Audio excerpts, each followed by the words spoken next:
ನಮಸ್ಕಾರ. ನೀವು ನೋಡ್ತಾ ಇದ್ದೀರಾ ರಿಪಬ್ಲಿಕ್ ಕನ್ನಡ ವಿಶೇಷ ಕಾರ್ಯಕ್ರಮ. ನಾನು ನಿಮ್ಮ ರೋಜಾ ಮನು ಪಾಟೀಲ್. ಸೊ ಇವತ್ತು ನಮ್ಮ ಸ್ಪೆಷಲ್ ಎಪಿಸೋಡ್ ಅಲ್ಲಿ ಒಬ್ರು ತುಂಬಾನೇ ಸ್ಪೆಷಲ್ ಗೆಸ್ಟ್ ಇದ್ದಾರೆ. ಬಿಗ್ ಬಾಸ್ ಸೀಸನ್ 11 ಇಂದ ಎಲಿಮಿನೇಟ್ ಆಗಿ ಆಚೆ ಬಂದಿದ್ದಾರೆ. ಸೊ ಇವರು ಎಲಿಮಿನೇಟ್ ಆಗ್ತಾರೆ ಅಂತ ಯಾರು ಕೂಡ ಎಕ್ಸ್ಪೆಕ್ಟ್ ಮಾಡಿರಲಿಲ್ಲ. ಬಿಗ್ ಬಾಸ್ ಮನೆಯಲ್ಲಿ ಒಂದು ರೀತಿಯಾಗಿ ಚಂದವಾಗಿ ಬಟ್ಟೆಗಳನ್ನ ಹಾಕೊಂಡು ಡಾಲ್ ತರ ಓಡಾಡ್ಕೊಂಡಿದ್ರು. ನಂಗಂತೂ ನಿಜವಾಗ್ಲೂ ಪರ್ಸ್ನಲಿ ಬೇಜಾರಾಯ್ತು ಇವ್ರು ಆಚೆ ಬಂದಿದ್ದು. ನಿಜಾನಾ ಐಶ್ವರ್ಯ ಅವರು ಆಚೆ ಬಂದಿದ್ದಾರಾ ಅಂತ ಹೇಳಿದೆ. ಬಟ್ ಅವ್ರನ್ನೇ ಕೇಳ್ತೀನಿ ಏನು ರೀಸನ್ ಇರಬಹುದು ಅಂತ ಹೇಳ್ಬಿಟ್ಟು. ನಂಗಂತೂ ಸಿಗ್ಲಿಲ್ಲ ರೀಸನ್ ಏನಂತ, ನಿಮಗೂ ಸಿಕ್ಕಿರ್ಲಿಲ್ಲ ಅಂತ ಭಾವಿಸ್ತೀನಿ. ಮೊದಲನೇದಾಗಿ ವೆಲ್ಕಮ್ ಮಾಡೋಣ ಬ್ಯೂಟಿಫುಲ್ ಡಾಲ್ನ. ಹಾಯ್ ಐಶ್ವರ್ಯ. ಹಾಯ್ ಹಾಯ್ ಹೇಗಿದ್ದೀರಾ? ನಾನು ಫೈನ್, ಚೆನ್ನಾಗಿದ್ದೀನಿ. ನೀವು? All good. ಇನ್ನೇನು ಹೊಸ ವರ್ಷ ಹತ್ರ ಬರ್ತಾ ಇದೆ, ನಿಮಗೆ ಹ್ಯಾಪಿ ನ್ಯೂ ಇಯರ್ ಹೇಳ್ತಾ ಇದ್ದೀನಿ. ಎಲ್ಲ ರಿಪಬ್ಲಿಕ್ ಟಿವಿ ವೀಕ್ಷಕರಿಗೂ ಹೊಸ ವರ್ಷದ ಹಾರ್ದಿಕ ಶುಭಾಶಯಗಳು. ನಿಮಗೂ ಕೂಡ ಹೊಸ ವರ್ಷದ ಹಾರ್ದಿಕ ಶುಭಾಶಯಗಳು ಅಂತ ಹೇಳ್ತಾ, ನನಗೆ ಸಿಕ್ಕಾಪಟ್ಟೆ ಬೇಜಾರಾಯಿತು. ಪರ್ಸ್ನಲಿ ನೀವು ಆಚೆ ಬಂದಿರೋದು. ಬಿಗ್ ಬಾಸ್ ಮನೆಯಲ್ಲಿ ನಮ್ಮ ಒಂದಷ್ಟು ಜನ ಫ್ಯಾನ್ ಬೇಸ್ ಕ್ರಿಯೇಟ್ ಆಗಿತ್ತು ಹೊರಗಡೆ, ಒಂದು ಬ್ಯೂಟಿಫುಲ್ ಡಾಲ್ನ ನೋಡೋದಕ್ಕೆ ಅಂತಾನೆ ಆ ಗಂಡು ಹೈಕ್ಳು ಬಿಗ್ ಬಾಸ್ನ ನೋಡ್ತಾ ಇದ್ರು. ನಿಜಕ್ಕೂ ಆಶ್ಚರ್ಯ ಆಯಿತು. ಸಿಕ್ಕಾಪಟ್ಟೆ ಫ್ಯಾನ್ ಪೇಜಸಲ್ಲಿ ಕೂಡ ಕ್ವೆಶ್ಚನ್ ಮಾರ್ಕ್, ಎಕ್ಸ್ಕ್ಲಮೇಟರಿ ಮಾರ್ಕ್ ಬರ್ತಾ ಇದೆ. ಇವರು ಆಚೆ ಬಂದ್ರ ಅನ್ಎಕ್ಸ್ಪೆಕ್ಟೆಡ್ ಅಂತ. ಯಾಕೆ ಐಶ್ವರ್ಯ, ಏನಾಯ್ತು, ಎಲ್ಲಿ ತಪ್ಪಾಯ್ತು? ಐ ಥಿಂಕ್ ಒಂದು ಆಟ ಅಂತ ನೋಡಬೇಕಾದ್ರೆ ಕೆಲವೊಂದು ವಾರಗಳು ನನ್ನ ಸ್ಟ್ರೆಂತ್ಗಿರೋ ಟಾಸ್ಕ್ಸ್ಗಳಿರಲ್ಲ. ಬಿಕಾಸ್ ಅಲ್ಲಿ ಒಬ್ರೊಬ್ರು ಕಂಟೆಸ್ಟೆಂಟು ಒಂದೊಂದರಲ್ಲಿ ಸ್ಟ್ರೆಂತ್ ಇರ್ತಾರೆ. ಒಬ್ರು ಫಿಸಿಕಲ್ ಗೇಮ್ಸಲ್ಲಿ ಇರ್ತಾರೆ, ಒಬ್ರು ಎಂಟರ್ಟೈನ್ಮೆಂಟಲ್ಲಿ ಇರ್ತಾರೆ, ಇನ್ನೊಬ್ರು ಬ್ಯಾಲೆನ್ಸಿಂಗಲ್ಲಿ ಇರ್ತಾರೆ. ಸೊ ತುಂಬ ವೆರೈಟಿ ಟಾಸ್ಕ್ ಕೊಡೋರು. ಬಟ್ ನಾನು ಕನ್ಸಿಸ್ಟೆಂಟಾಗಿ ಆಡ್ಕೊಂಬಂದೆ, 100% ಕೊಟ್ಟು ಆಡ್ತಾ ಇದ್ದೆ ಎಲ್ಲ ಪ್ರತಿ ವಾರನೂ. ಬಿಕಾಸ್ ನಾನು ಎಂಜಾಯ್ ಮಾಡ್ಕೊಂಡು ಆಡ್ತಾ ಇದ್ದೆ ಇನ್ಫ್ಯಾಕ್ಟ್ ಹೇಳಬೇಕು ಅಂದರೆ. ಆ್ಯಂಡ್ 2 ವಾರ ಏನಾಗೋಗುತ್ತೆ, ಕೆಲವೊಂದು ಅಪವಾದನೆಗಳು ಬರುತ್ತೆ ನನ್ನ ಮೇಲೆ, ಇಲ್ದಿರೋ ಅಪವಾದನೆಗಳು ಬರುತ್ತೆ. ಆ್ಯಂಡ್ ಮುಖ ನೋಡಿ ಊಟ ಹಾಕ್ತೀನಿ ಅಂತ ಇರ್ಬೋದು, ಅಥವಾ ಬೇರೆಯವ್ರು ಯಾರೋ ನಾಮಿನೇಟ್ ಆದರೆ ನನಗೆ ಹೊಟ್ಟೆ ಉರಿ, ನಾನು ನಾಮಿನೇಟ್ ಆಗಿ ಬೇರೆಯವ್ರು ನಾಮಿನೇಟ್ ಆಗಿಲ್ಲ ಅಂದರೆ ಹೊಟ್ಟೆ ಉರಿ, ಕೆಲವೊಂದು ಅಷ್ಟು ಅಪವಾದನೆಗಳು. ಇದೆಲ್ಲ ಒಂದು ಸ್ವಲ್ಪ ನನ್ನನ್ನು ಮೆಂಟಲಿ ಡ್ರೈನ್ ಮಾಡ್ತು. ಕುಗ್ಗಿಸ್ತು ಅಂತ ಹೇಳಲ್ಲ, ಬಟ್ ಮೆಂಟಲಿ ಡ್ರೈನ್ ಮಾಡಿದಂತೂ ಉಂಟು. ಆ ಒಂದು 2 ವಾರದಿಂದ ಅಗೇನ್ ಶಿಶಿರ್ ಅವರು ಕೂಡ ಎಲಿಮಿನೇಟ್ ಆಗ್ತಾರೆ ಮಧ್ಯದಲ್ಲಿ. ಆ್ಯಂಡ್ ಅದನ್ನು ತುಂಬ ಅನ್ಎಕ್ಸ್ಪೆಕ್ಟೆಡ್. ಅವರು ತುಂಬ ಕ್ಲೋಸ್ ಆಗಿರ್ತಾರೆ ನನಗೆ. ಆ್ಯಂಡ್ ತುಂಬ ಅದು ಬೇಜಾರಾಗುತ್ತೆ ನನಗೆ, ಸಿಕ್ಕಾಪಟ್ಟೆ ಬೇಜಾರಾಗುತ್ತೆ. ಬಟ್ ಆ ನೆಕ್ಸ್ಟ್ ವಾರದಿಂದ ನಾನು ಪಿಕಪ್ ಆದೆ. ತುಂಬ ಎನರ್ಜಿ ಸ್ಟ್ರೆಂತ್ನ ಗ್ಯಾದರ್ ಮಾಡಿಕೊಂಡು, ಎಷ್ಟೇ ನೋವಿದ್ರೂ ಐ ಪ್ಲೇಡ್ ಮೈ ಬೆಸ್ಟ್. ಅಲ್ಲಿಂದ ಕನ್ಸಿಸ್ಟೆನ್ಸಿ ಗೇಮ್ ಒಂದು ಸ್ವಲ್ಪ ಮೇಲ್ ಹೋಗುತ್ತೆ. ನಂದು ತುಂಬ ಕನ್ಸಿಸ್ಟೆಂಟಾಗಿ ಆಡ್ಕೊಂಬರ್ತೀನಿ. ಬಿಕಾಸ್ ಮೇಜರ್ ರೀಸನ್ ನನಗೆ ಆ ಹೆಸರು ತೊಗೊಳಕ್ಕೆ ಇಷ್ಟ ಇಲ್ಲ. ತುಂಬ ಕ್ಲೋಸ್ ಆಗಿದ್ರು, ಇವಾಗ ಅವ್ರ ಬೆಸ್ಟ್ ಫ್ರೆಂಡ್ ಇಲ್ಲ, ಸೊ ಐಶು ಹೋಯ್ತು ಗೇಮು, ಅಥವಾ ಎಲ್ಲೋ ಒಂದು ಕಡೆ ಕುಗ್ಗೋದ್ರು ಅಂತ ಅದನ್ನು ಅನ್ಸ್ಕೊಳಕ್ಕೆ ಬೇಡ ಅಂತ ನಾನು ತುಂಬ ಗ್ಯಾದರ್ ಮಾಡಿ ಸ್ಟ್ರೆಂತ್ನ ಆಡಿದೆ.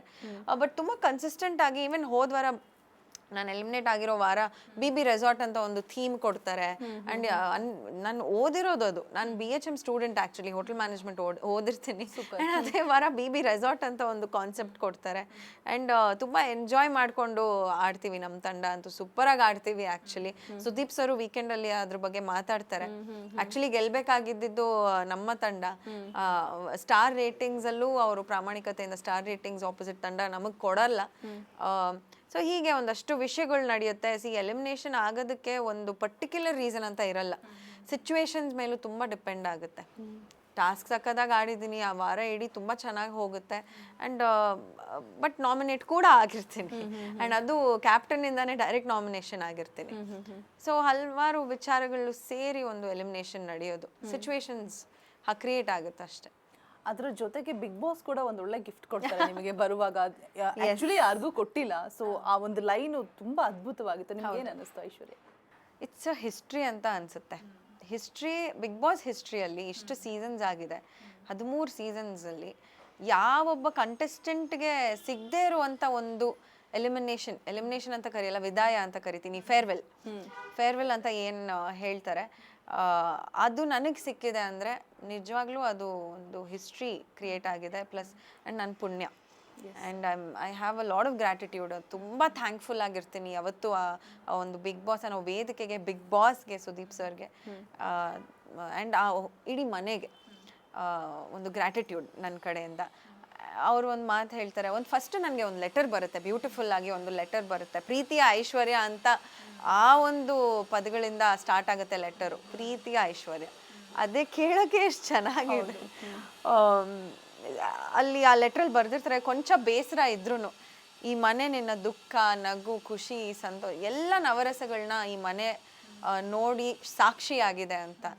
ಒಂದಷ್ಟು ಬ್ಯೂಟಿಫುಲ್ ಸೆಂಟೆನ್ಸಸ್ಗಳನ್ನ ಬರೆದಿರ್ತಾರೆ ಆ ಲೆಟ್ರಲ್ಲಿ. It was very special. And ಆಚೆ ಬಂದು ಡೋರ್ ಹತ್ರ ನಿಂತ್ಕೊಂಡಾಗ ಸ್ವತಃ ಬಿಗ್ ಬಾಸ್ ಮಾತಾಡಿ ಹೇಳ್ತಾರೆ, ಇದು ಒಬ್ಬ ಕಂಟೆಸ್ಟೆಂಟ್ ಸೋತು ಆಚೆ ಹೋಗ್ತಾ ಇರೋದಲ್ಲ, ಬಿಗ್ ಬಾಸ್ ಮನೆ ಮಗಳು ತವರಿಂದ ಆಚೆ ಹೋಗ್ತಾ ಇರೋದು ಅನ್ನೋ ಒಂದು ಸ್ಟೇಟ್ಮೆಂಟ್ ಇದು ಮಾಡ್ತಾರೆ. ಆ್ಯಂಡ್ ಒಂದು ಡೋರ್ ಮುಚ್ಚಿದ್ರೆ ಇನ್ನೊಂದು ಓಪನ್ ಆಗುತ್ತೆ, ಹೊಸ ಜೀವನ ಕಡೆಗೆ ಹೋಗಿ ಬಾ ಮಗಳೇ ಅಂತ ಒಂದು ಹೇಳ್ತಾರೆ. ನಂಗೆ ತುಂಬಾ ಸ್ಪೆಷಲ್ ಅದು ಹೋಲ್ ಮೂಮೆಂಟ್ ಏನಿದೆಯೋ. ಯಾವುದು ತುಂಬ ಮೆಮೊರೇಬಲ್ ಅಂತ ಹೇಳಿದ್ರೆ ನಾನು ಎಲಿಮಿನೇಷನ್ ಅಂತ ಹೇಳಲೇಬೇಕಾಗುತ್ತೆ. ಇಟ್ಸ್ ವೆರಿ, ಅಂದರೆ ಯಾವ ಕಂಟೆಸ್ಟೆಂಟು ಹೇಳ್ದೆ ಇರ್ಬೋದೇನೋ, ಯಾರೂ ಹೇಳಲ್ಲ ಎಲಿಮಿನೇಷನ್ ನನಗೆ ಮೆಮೊರೇಬಲ್ ಬಿಗ್ ಬಾಸಲ್ಲಿ ಅಂತ. ಬಟ್ ಇದೇ ನನಗೆ ಮೂಮೆಂಟ್ ಬಿಗ್ ಬಾಸಲ್ಲಿ, ನನ್ನ ವಿದಾಯ, ನನ್ನ ಫೇರ್ವೆಲ್, ನನ್ನ ಸ್ಪೆಷಲ್ ಮೂಮೆಂಟ್ ಅಂತಾನೆ ಹೇಳ್ಬೋದು. ತುಂಬಾನೇ ಖುಷಿ ಇದೆ ಇದ್ರ ಬಗ್ಗೆ. ಮಗಳು ಅಂತ ಹೇಳ್ಬಿಟ್ಟು ನಿಮ್ಮನ್ನ ಬಿಗ್ ಬಾಸ್ ಸ್ವೀಕಾರ ಮಾಡಿದ್ದಾರೆ, ಬಿಗ್ ಬಾಸ್ ಮನೆ ಒಪ್ಕೊಂಡಿದೆ ಅಂತ ಹೇಳ್ಬಿಟ್ಟು ಕರ್ನಾಟಕ ಜನತೆ ಆಲ್ರೆಡಿ ಸೀರಿಯಲ್ ಮುಖಾಂತರ, ಸಿನಿಮಾಗಳ ಮುಖಾಂತರ ನಿಮ್ಮನ್ನ ಮನೆ ಮಗಳು ಅಂತ ಹೇಳ್ಬಿಟ್ಟು ಸ್ವೀಕಾರ ಮಾಡಿದ್ದಾರೆ. ವಿಲನ್ ಪಾರ್ಟ್ ಮಾಡಿದ್ರು ಕೂಡ ಅದರಲ್ಲೂ ಕ್ಯೂಟ್ ಆಗಿ ಆಕ್ಟ್ ಮಾಡ್ತಾ ಇರ್ತೀರಾ. ಅಂಡ್ ನಾಗಿಣಿ ಕೂಡ ಒಳ್ಳೆ ರೀಚ್ ಸಿಕ್ತು. ಸೊ ಈ ಸಂದರ್ಭದಲ್ಲಿ ಅಂದ್ರೆ ಬಿಗ್ ಬಾಸ್ ಹೋಗುವಂತಹ ಸಂದರ್ಭದಲ್ಲಿ ಇಷ್ಟು ಒಳ್ಳೆ ರೀಚ್ ಸಿಕ್ಕಂತಹ ಸಂದರ್ಭದಲ್ಲಿ ತಂದೆ ತಾಯಿ ಇದ್ದಿದ್ರೆ ಎಷ್ಟು ಖುಷಿ ಪಡ್ತಾ ಇದ್ರು ಐಶ್ವರ್ಯ? ಇದೊಂದು ಹೇಳಲೇಬೇಕು, ಅದೊಂದು ವಾಯ್ಡ್ ಇದ್ದೇ ಇರುತ್ತೆ ನನ್ನ ಜೀವನದಲ್ಲಿ, ಸದಾ ಆ ವಾಯ್ಡ್ ಇರುತ್ತೆ. ಆ ಸ್ಪೇಸ್ ಏನಿದೆಯಲ್ಲ ಅದು ಯಾರೂ ಫಿಲ್ ಮಾಡಕ್ ಸಾಧ್ಯನೇ ಇಲ್ಲ. ಏನಂತಾರೆ, ನನ್ನ ಖುಷಿ ಆಗಿರ್ಬೋದು, ದುಃಖ ಆಗಿರ್ಬೋದು, ಏನೇ ಒಂದು ವಿಚಾರ ಏನೇ ಆದ್ರೂ ಫಸ್ಟು ನಮ್ಮ ಅಪ್ಪ ಅಮ್ಮನ ಹತ್ರ ನಾನು ಶೇರ್ ಮಾಡ್ಕೊಳ್ತಾ ಇದ್ದೆ. ಸೊ ಇವಾಗ ಇಷ್ಟೆಲ್ಲ ನಡೀತಾ ಇದೆ ನನ್ನ ಲೈಫಲ್ಲಿ. ಸೀರಿಯಲ್ಸ್ ಆಯಿತು, ಒಂದಷ್ಟು ಆಪರ್ಚುನಿಟೀಸ್ ಬಂತು, ಒಂದೆರಡು ರಿಯಾಲಿಟಿ ಶೋ ಆಯಿತು, ಆ್ಯಂಡ್ ಇವಾಗ ಬಿಗ್ ಬಾಸ್ ಆಗಿದೆ. ಶೇರ್ ಮಾಡ್ಕೊಳ್ಳೋಕ್ಕೆ ಅಪ್ಪ ಅಮ್ಮ ಇಲ್ಲ ಅನ್ನೋದು ಒಂದು ತುಂಬಾ ಅದು ದುಃಖ ಇದೆ. ಆ ವಾಯ್ಡ್ನ ಯಾರೂ ಫಿಲ್ ಮಾಡೋಕ್ಕೆ ಸಾಧ್ಯನೇ ಇಲ್ಲ. ಬಟ್ ಒಂದು ರೀತಿಯಲ್ಲಿ ನೋಡೋಕೆ ಹೋದರೆ, ಈಗ ಮಗಳೇ ಅಂತ ಏನು ಅಪ್ಪ ಅಮ್ಮ ಕರೀತಾರಲ್ಲ, ಆ ಒಂದು ಎಮೋಷನ್ ಇರುತ್ತೆ. ಅಪ್ಪ ಅಮ್ಮ ಬಿಟ್ಟರೆ ನನಗೆ ಆ ಎಮೋಷನ್ ಕೇಳಿಸಿದ್ದು ಬಿಗ್ ಬಾಸ್ ಧ್ವನಿಯಲ್ಲಿ. ಮಗಳೇ ಅಂತ ಕರೀತಾರಲ್ಲ, ಆ ಒಂದು ಹಾರ್ಟ್ ಫೆಲ್ಟ್ ಎಮೋಷನ್ ನನಗೆ ಅದು ನಾಟಿದೆ. ಓಕೆ. ಇನ್ನು ಐಶ್ವರ್ಯ ಅವರು 2018ರಲ್ಲಿ ತಂದೆನ ಕಳ್ಕೊತಾರೆ. ಎಸ್. ಅದಾದ ನಂತರ 2 ವರ್ಷಕ್ಕೆ ತಾಯಿನೂ ಕೂಡ ಕಳ್ಕೊತಾರೆ. ಸೊ ಆ ಒಂದು ಸಂದರ್ಭದಲ್ಲಿ ಆ್ಯಕ್ಚುಲಿ 2 ವರ್ಷದ ಅಂತರದಲ್ಲಿ ಇಬ್ಬರೂ ಕಳ್ಕೊತಾರೆ ಅಂದರೆ ನಂಗೆ ಕೇಳೋಕ್ಕೆ ಅದು ಕಷ್ಟ ಆಗ್ತಾ ಇದೆ. ಸೊ ಹೇಗೆ ಎಲ್ಲವನ್ನು ನಿಭಾಯಿಸಿದ್ರಿ? ಬಿಕಾಸ್ ಒಂದು ಕಂಪ್ನಿ ಕೂಡ ಇತ್ತು ಅಂತ ಹೇಳಿದ್ರಿ, ಆ ಕಂಪ್ನಿ ಹೇಗೆ ನಿಭಾಯಿಸಿದ್ರಿ? ಎಷ್ಟು ಕಷ್ಟ ಆಯಿತು? ಮತ್ತೆ ಕಂಬ್ಯಾಕ್ ಆಗಿದ್ದು ಹೇಗೆ ಐಶ್ವರ್ಯ? ಬಿಕಾಸ್ ಸ್ಟ್ರಾಂಗ್ ಅಂತ ಅನಿಸ್ತಾ ಇದೆ ನಂಗೆ ಐಶ್ವರ್ಯ. ತುಂಬ ನೋಡೋಕೆ ತುಂಬ ಕ್ಯೂಟ್, ಸ್ವೀಟ್, ತುಂಬ ಸಾಫ್ಟ್ ಅಂತ ಅನ್ಸುತ್ತೆ. ಬಟ್ ರಿಯಲಿ ನೀವು very very strong Aishwarya. Thank you. First of all thank you so much. ಯಾವುದೇ ಒಂದು ಸಿಚುವೇಶನ್, ಈ ಥರ ಲೈಫಲ್ಲಿ ಬರುವಂಥ ಸಿಚುವೇಶನ್ಸ್ಗೆ ಯಾವುದೇ ಥರದ ಒಂದು ರೂಲ್ ಬುಕ್ ಬರಲ್ಲ.